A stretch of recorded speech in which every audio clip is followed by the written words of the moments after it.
Silakan Bang.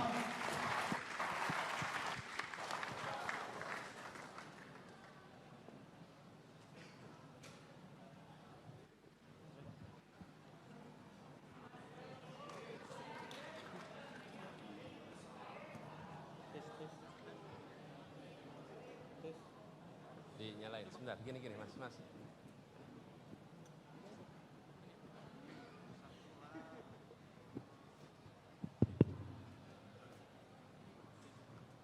Tes 1, 2, 3. Baik. Perkenalkan.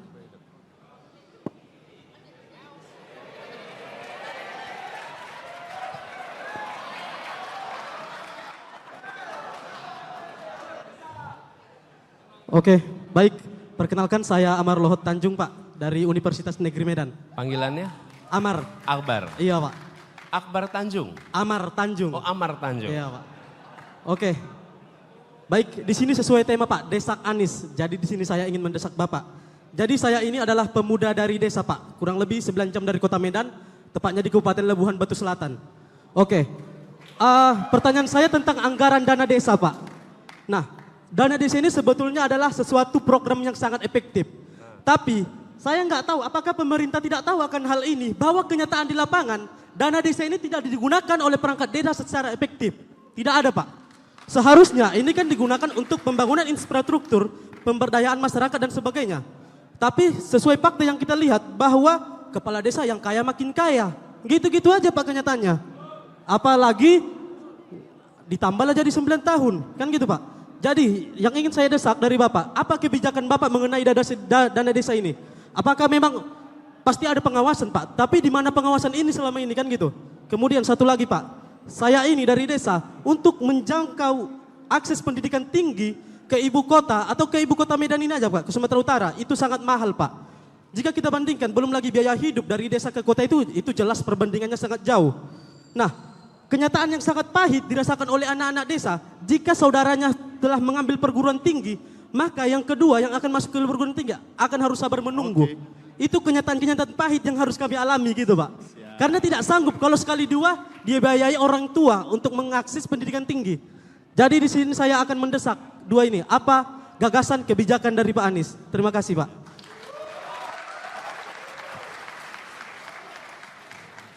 Gini, terima kasih Bung Amar. Pertama, dana desa. Dana desa ini pengaturannya terlalu kaku oleh pemerintah pusat. Seakan-akan desa se-Indonesia itu kebutuhannya sama, urusannya sama, lalu diseragamkan seluruh Indonesia. Itu akan diubah sehingga dana desa bisa digunakan sesuai dengan kebutuhan yang ada di desa itu. Yang kedua, harus ada mekanisme musyawarah untuk pemanfaatan dana desa oleh masyarakat di desa itu. Bukan semata-mata oleh kepala desanya, tapi juga oleh masyarakat di dalam desa itu. Yang ketiga, kami malah berharap anak-anak muda memberikan gagasan kepada kami tentang pengawasan. Jumlah desa kita amat banyak dan pengawasan itu harus semesta. Pengawasan di pemerintah aja tenaganya kurang. Malah kalau boleh Bung Amar ada ide gagasan, kami akan siap. Karena prinsip kami adalah membuka gagasan, ruang gagasan untuk terobosan-terobosan bisa diadopsi menjadi perubahan. Yang kedua, soal pendidikan tinggi. Pendidikan tinggi ini biayanya amat mahal hari ini. Sehingga banyak sekali keluarga-keluarga yang paling berat adalah bukan yang miskin. Kenapa? Karena kalau yang miskin ada banyak program di situ. Yang kasihan itu keluarga yang menengah. Yang menengah itu malah tidak dapat dukungan dari pemerintah. Justru di situ yang kita ingin masuk.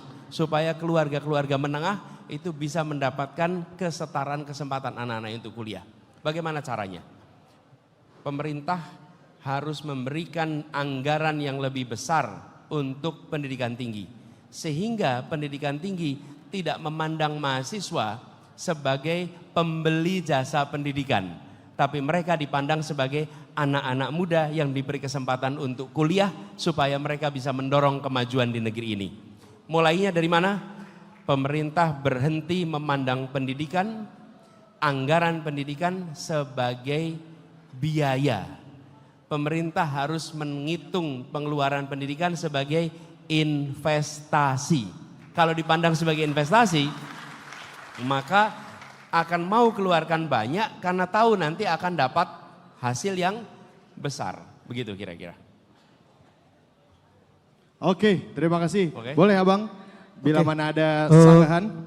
Ada ide tadi, ide Baik, terima pengawasan. kasih Pak. Mungkin sedikit gagasan Pak, ataupun nanti kebijakan. Untuk pengawasannya Pak, saya yakin sekarang pun pasti ada pengawasan Pak.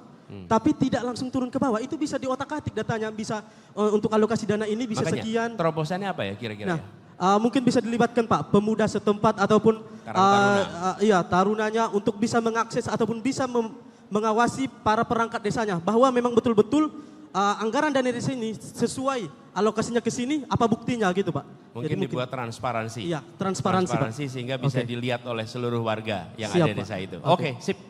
Terima Oke. kasih, Muhammad. Terima kasih Pak. Amin satu putaran. Amin. Terima kasih. Terima kasih Pak. Assalamualaikum warahmatullahi wabarakatuh. Kita berjumpa kembali, saya Bustami Narda. Tak lupa mendoakan semoga seluruh pemirsa diberkahi Allah Subhanahu wa taala.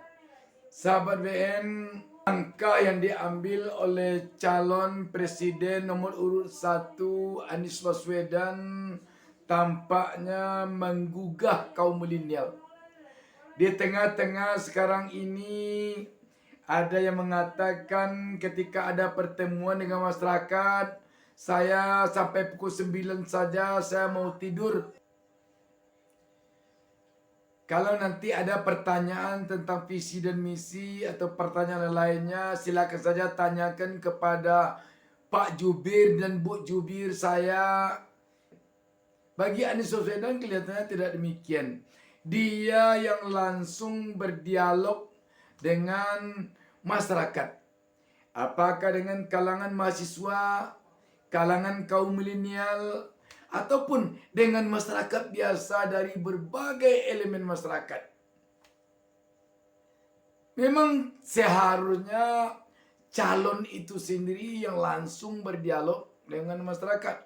Sebab kalau nanti menang salah satu paslon terpilih nanti menjadi presiden dan wakil presiden, yang akan melaksanakan visi dan misi itu bukan jubir, bukan Pak Jubir dan Bu Jubir, tetapi yang akan melaksanakan itu, yang akan dituntun oleh rakyat bisa terlaksana visi dan misi itu adalah presiden dan wakil presiden. Karenanya haruslah yang langsung berdialog dengan masyarakat yang bersangkutan. Yang bersangkutan itu siapa? Capres dan cawapresnya langsung. Kita melihat di sini ada satu wadah bagi capres nomor urut 1 ini sekarang untuk bisa berdialog dengan kaum milenial, dengan anak-anak muda yang namanya Desa Anies. Desa Anies ini ada kita lihat di Bandung, di Medan, dan di beberapa tempat lainnya. Seperti yang kita tayangkan tadi, itu adalah acara Desa Anies, pertemuan Anies Baswedan dengan kaum milenial, dengan anak muda, dengan para mahasiswa yang ada di Medan beberapa hari lalu. Ini saya ambil satu cuplikan dari seorang mahasiswa yang menanyakan tentang dana desa. Ini kan langsung kepada hal yang terjadi di lapangan. Penanya ini seorang anak kelahiran dari desa, 9 jam ke kampung dia dari kota Medan. Jadi dia mengerti benar apa yang terjadi di desanya. Harus kita akui memang dana desa ini sampai sekarang belum full seluruhnya penggunaannya secara maksimal tepat sasaran di desa-desa. Walaupun mungkin telah banyak yang full, tetapi masih banyak juga yang belum tepat sasaran, yang belum full. Sehingga dana desa ini penggunanya kadang-kadang banyak tersangkut di jalan. Sehingga dana yang turun itu tidak termanfaatkan seluruhnya untuk pembangunan di desa. Apakah pembangunan infrastruktur dan pembangunan yang lainnya. Karena itu memang kalau nanti Anies menjadi presiden, dengan adanya dialog ini tentu akan semakin tajam fokusnya Anies tentang penggunaan desa dan pengawasan desa. Di sini anak muda yang bernama Ammar ini kita lihat ada satu ide tentang pengawasan dana desa. Pemuda-pemuda di desa tersebut, terutama tentu pemuda-pemuda yang mungkin dia sarjana, mungkin tamat SMA, dia turut mengawasi penggunaan dana desa itu. Sehingga kepala desa dan perangkatnya diawasi dalam penggunaan dana desa.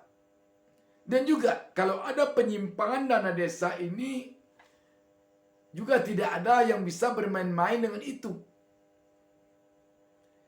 Pengawas yang sengaja memicingkan mata ketika ada korupsi contohnya terhadap dana desa, kalau pengawasannya sudah melibatkan para pemuda, sudah melibatkan tokoh masyarakat, sudah melibatkan seluruh elemen masyarakat yang ada di desa, besar kemungkinan akan sangat kecil terjadinya kebocoran-kebocoran dana itu.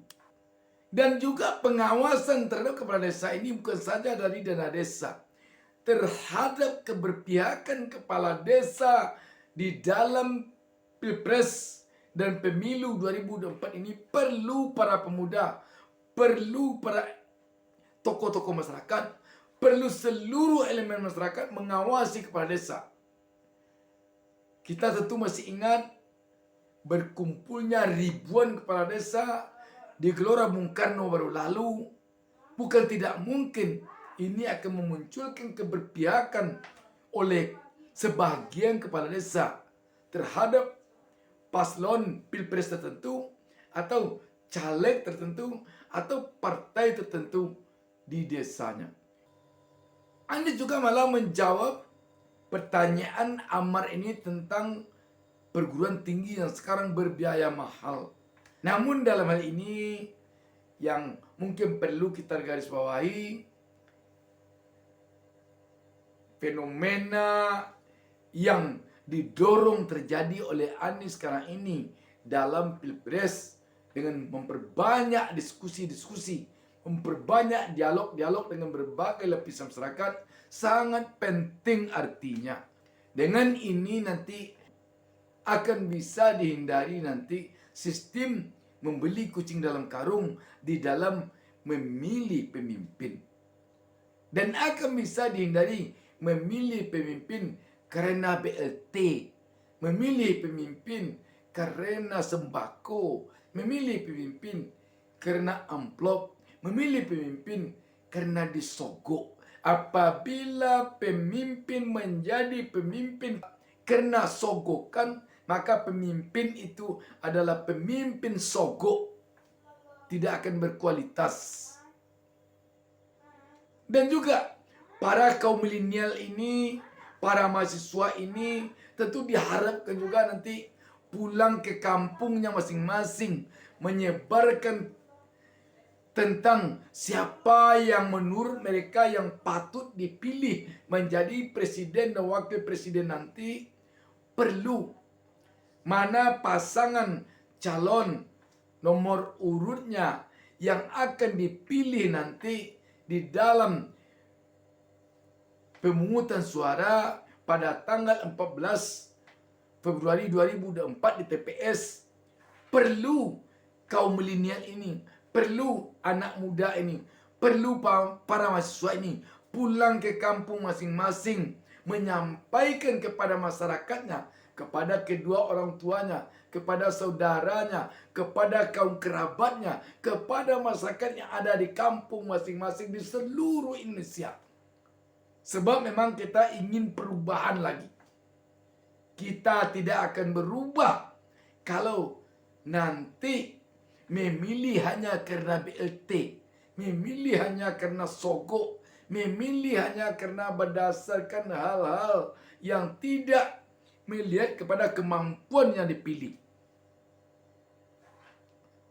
Karena itu, sekali lagi, tanggung jawab dari anak muda, dari kaum milenial, dari para mahasiswa untuk pergi ke kampung masing-masing, untuk pergi ke lingkungan masing-masing, menyampaikan tentang pilihan nomor berapa yang terbaik.